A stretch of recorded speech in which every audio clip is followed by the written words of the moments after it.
back. This is AMP Movie Review. I'm your host, Audie the Box Hogger. In this review, we'll be going over the 2019 Pet Sematary.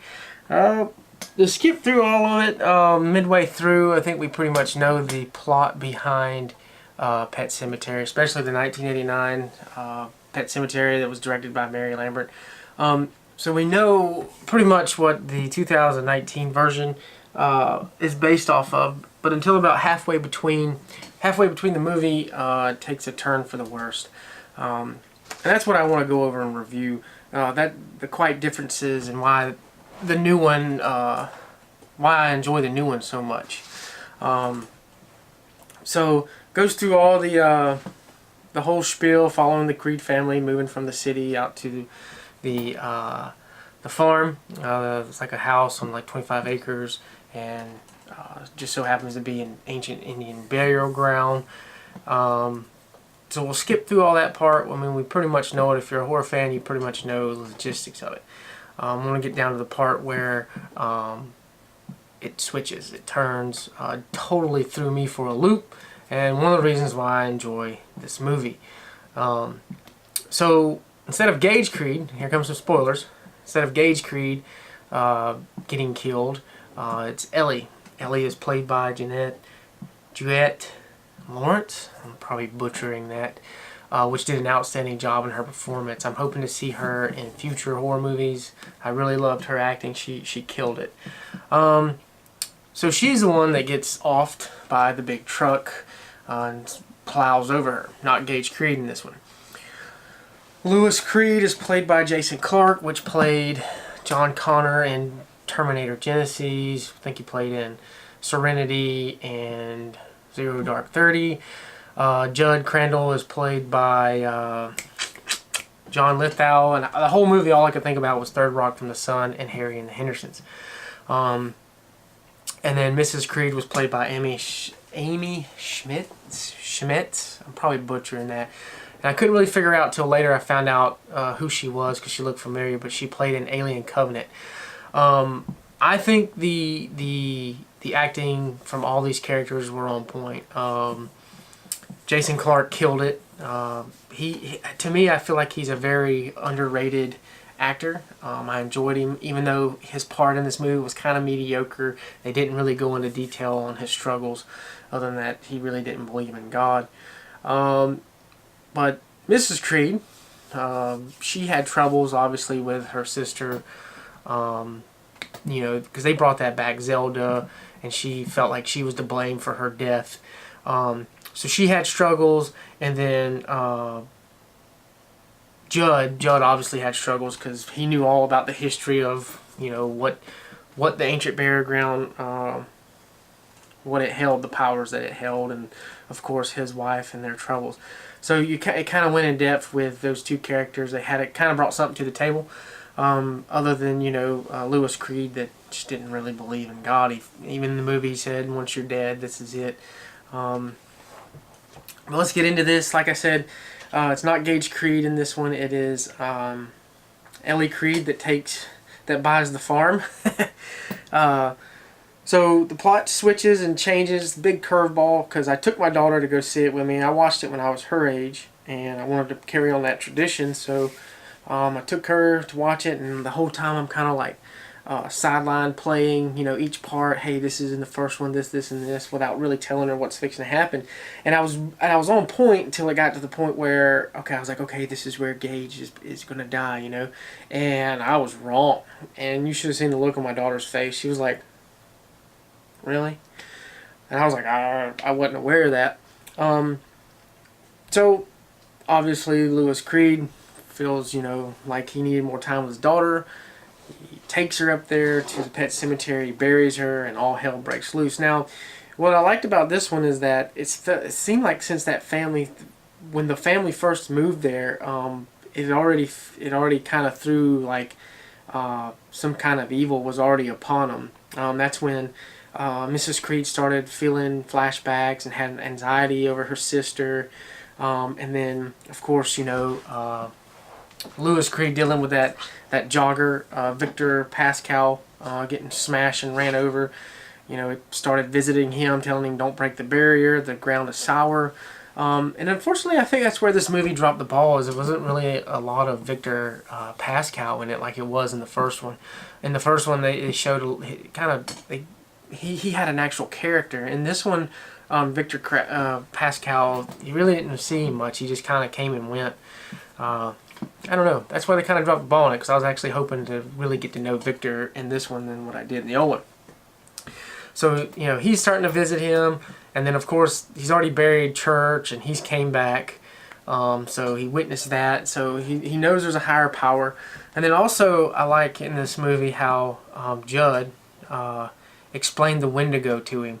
It kind of gave a face for the evil that is basically fixing to annihilate the whole Creed family. So evil kind of had a face, you know, the Force, all the whispering voices, the burial ground, you know, all this evil shit that's coming out that's hurting them, or fixing to kill them. You know, he explains the Wendigo, how the Indians believed, you know, there was an evil spirit out there called the Wendigo, which looks like a big demonic looking dead zombie deer.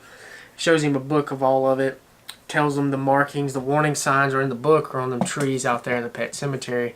But the Mimac tribe said, screw this, we're going to go to Vegas, we're going to open up some casinos. You white man can have this into your burial ground, you can have the Wendigo, but before we jump ship, we're going to carve these symbols on them trees, and we're going to tell you not to do anything stupid. And that's basically what the book breaks it down. You know, the Mimac tribe said, nope, we're out. Cut and sling load. And of course, after Judd's showing him all this stuff,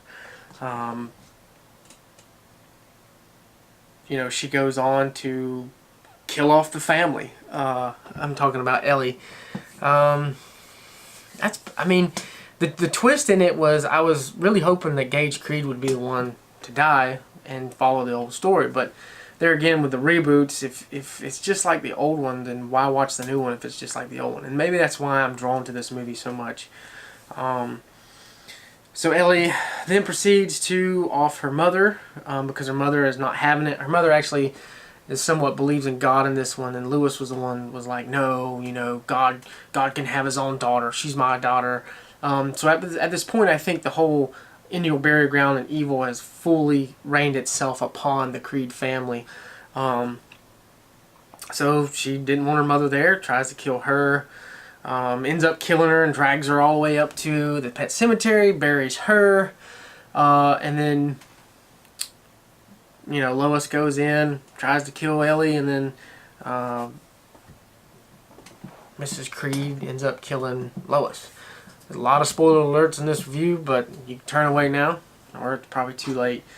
But that was the twist. At the beginning of the movie, if you notice the car with all the blood and the little tiny handprints, that was an indication that they basically killed Gage. Because at the end of the movie, Gage is inside that car that you see at the beginning of the movie, and it's an indicator. I didn't find that out till after the fact. You know, he's sitting there in the car, and the whole dead Creed family, this evil possessed family, is like staring in, and you hear the alarm open the door, and that was it. I honestly like this horror movie because there was no happy ending to it. And I think this movie was successful because it set itself up for a sequel, prequel, and anthologies of series of other movies that can be, you know, branched off from this. So the directors did an awesome job. The directors is Kevin Kolosh and Dennis Wildmeyer. Some few Easter eggs when she's coming back from Boston to Locale, Maine. There's a sign that says Dairy 20 miles. I thought that was pretty cool. Kind of paid tribute to the movie It. And then also the truck driver that kills Ellie. What's distracted him is he gets a cell phone. A call, and it says Sheena on it, and then he's distracted and he ends up plowing over Ellie. In the old one, he's actually listening to the Ramones, blaring it, jamming out, and that name of that song is I think Sheena is a punk rocker. So it kind of correlate, you know, ties in with each other. I thought that was pretty cool how they did that. And then when he's looking at like tragic events that's happened in that little town, Lois is. If I'm not mistaken, I think he comes across a little clip that says veterinarian body unburied out of the grave or something like that, and I'd have to go back and watch it again, but I think that ties into the second one, that Mary Lambert, Pet Sematary 2, which is kind of weird because Jason Clarke that played John Connor in this one, and Pet Sematary 2, Edward Furlong that played John Connor in the actual Terminator. I thought that was kind of cool too, to kind of remember that. It's like, oh, there's two John Connors. So yeah, I thought that was pretty neat how they did that. The reason why this movie was so good to me is because there was no happy ending. Total twist. Didn't even kill off Creed until Gage Creed to the very end. I thought that was pretty cool. I also like the fact how they used Ellie Creed as another face of evil, because as working with a toddler, there's not really much they can say and kind of present their story. It was just a little kid with a freaking knife going around killing in the first one. Well, with Ellie, she's 9, she has a voice and she can express her anger and her evil, and I thought that was pretty cool how they did that. I think that's about all I have for the review. That's the twist in it. It follows basically the whole original one from 1989 until about midway through the movie. It's a big twist, plot twist, I thought that was pretty cool. The only things I'd take away from it, they should have used Victor Pascal a little bit more. I think they should have made him his own character like they did in the first one. That's all I have. Some little Easter eggs, tribute to the Ramones, a tribute to Stephen King's It, The Diary 20 Miles. I thought that was pretty cool. But that's all I have.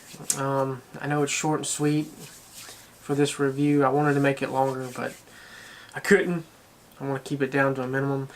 Tell me what you think in the comments below if you've seen this movie and if you did notice what I tried to talk about with a few Easter eggs. If you didn't, if not, watch this after you watch it. That's cool.